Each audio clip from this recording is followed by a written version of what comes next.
Okay, so let's have a look inside the book. First off, it's a nice big book. Put my hand on here, you can get a sense of the size of it. It's also a very thick book, 568 pages, I seem to remember.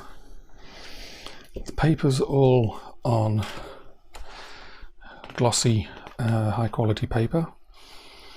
As you can see, there's 13 chapters. What I'm going to do is I've got little sticky notes here. I'm just going to show you 2 or 3 pages out of each chapter, just to give you a feel for what the book is about. And the book is kind of about this guy, Dr. Hermann Türk. He was a medical officer with the 3rd Panzer Division in the first few months of the war in Russia. So basically what he did was he kept a diary. He also took black and white photographs, but more importantly he also took colour photographs. Colour photographs are pretty rare in wartime Germany. They're produced by the Agfa company, sort of equivalent of Kodak in the United States. Except colour film was a lot harder to come by in Germany than it was in the West. So the fact there's so many colour photographs in here is pretty exceptional. Basically his family's had his diaries for a long time looking for somebody to publish them, and I'm glad that Axel Urbank has done so. So this is his story from just before the invasion of Russia to just before the end of 1941, when he was wounded and medevaced back to Germany. So I'll see, basically it's what they've done is they've taken the diary of the 3rd Panzer Division and used that story interwoven with Dr. Türk's diaries and also his photographs to tell one story. You've got like the very fine detail of his journals, plus you get also the bigger picture stuff that's going on from the Panzer Division's diary.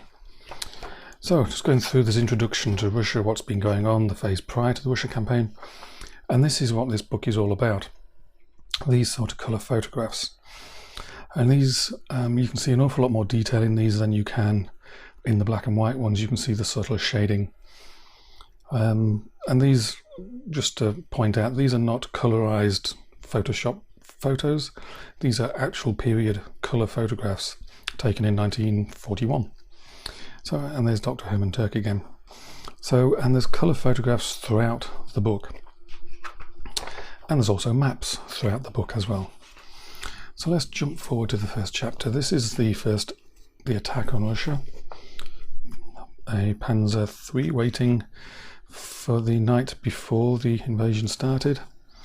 The very first troops crossing the Bug. And maps again. And all the captions are in German and English. The English is perfect. What else we get? You can see these are the colour photographs you get. And it's telling the story all the way through as he travels along. So let's jump ahead to the next chapter. Advance to the Dnieper. And again you see these sort of photographs you see all the way through.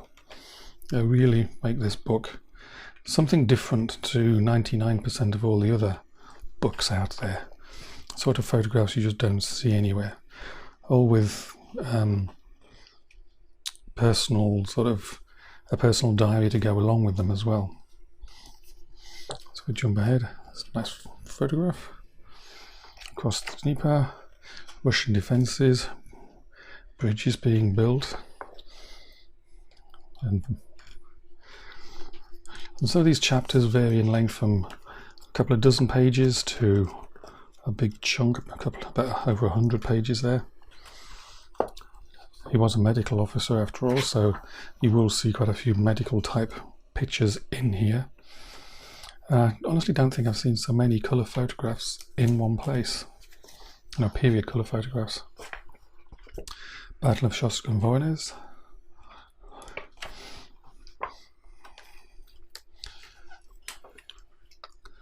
If we jump forward to the next chapter, attack to south to close the Kiev pocket. Maps explaining the big picture stuff going on.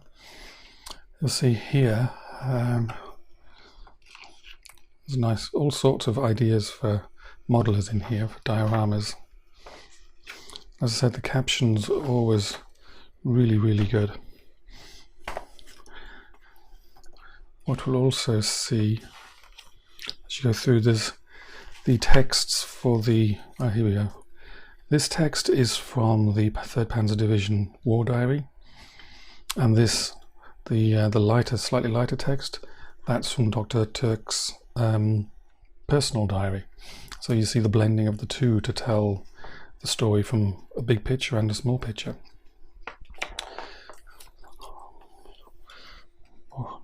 And you can see just how many colour photographs there is in this book. It's really quite something.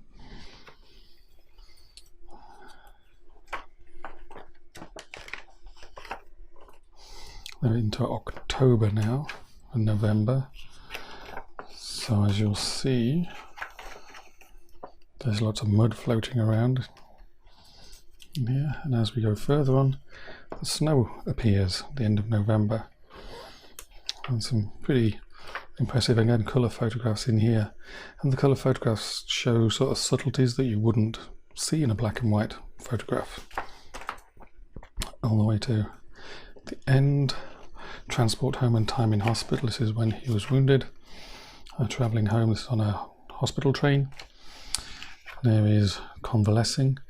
And then I think once he'd convalesced, he became a surgeon in a hospital in Hamburg for the duration of the war and survived the war.